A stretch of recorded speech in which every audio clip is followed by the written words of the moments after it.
This next story is about a death that has horrified New Yorkers, especially since the man's final moments were captured on camera. What's so hard to comprehend is not just that he was pushed onto the tracks of an oncoming subway train, but that no one on the platform tried to save him.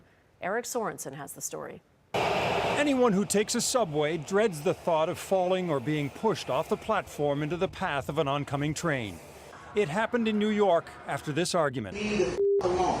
The man on the right angrily pushed a smaller man onto the tracks and then fled. I just heard people yelling. That's when I heard that a man was hit by a train. A photographer captured the scene moments before the train struck. The 58-year-old man was killed. Other bystanders had fled down the platform. Nobody was there to help. I would think someone would try to help, yes. Yeah, but if the train is coming? If the train is coming, that would make it more complicated.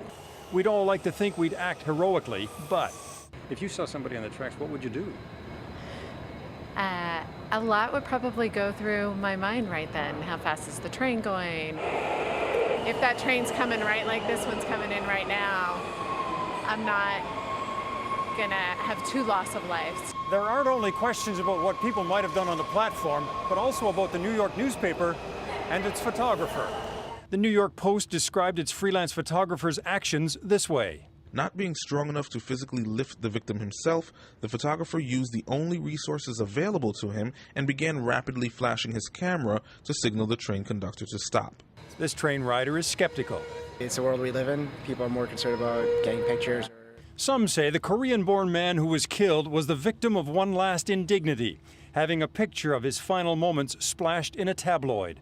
Red Jackson is a New Yorker. Well, publications unfortunately do that all the time, and it takes, I think, one to stand up and say, you know what, that's going too far, and let me protect that person's family and their privacy. Late today, a suspect was arrested in the assault.